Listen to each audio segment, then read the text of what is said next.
Is there any sort of argument that Füllkrug should start ahead of Kai Havertz? He's kind of cemented himself as a super sub, hasn't he? Yeah.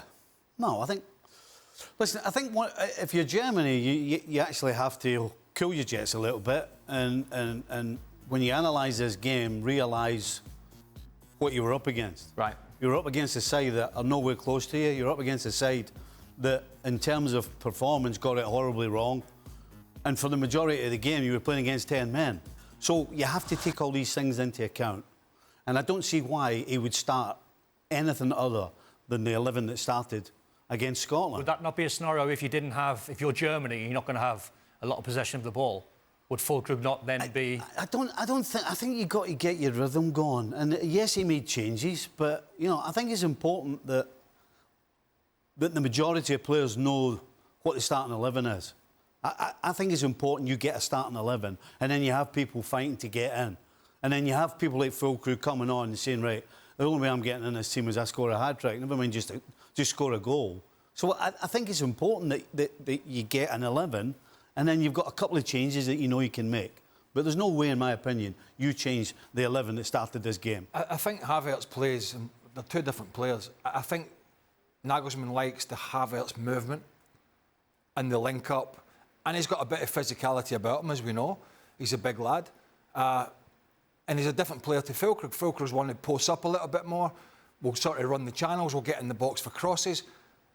Havertz will drop a little deeper. We'll try and link up. We'll come short. Gundogan can make runs. So they're different players. And I think Nagelsmann likes the movement of Havertz, and that's why he plays. Jules, if this was in England, as you well know, the hype would be through the roof. Is the same sort of thing you're expecting in Germany? Yeah, it felt like you're already on television. Per Mertesacker was on the equivalent, like the terrestrial channel, the coverage, and they were really like milking it massively. And I think they were also the perception and the performance of Scotland was also there. And then they're right, to be fair, it's the perfect start for them in terms of confidence, momentum for a team like Craig just said, that was so bad a year ago, that was been terrible in the last 3 tournaments.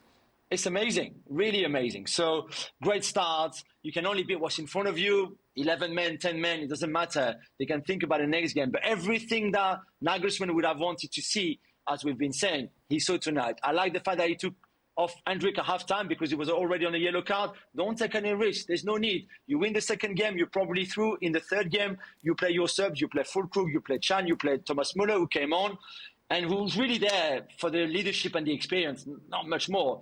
But today it was good for him to play. There's others that could have come on. You play them in the third game, and you already look forward to the last 16 then. So really perfect start. I don't think they'll get carried away.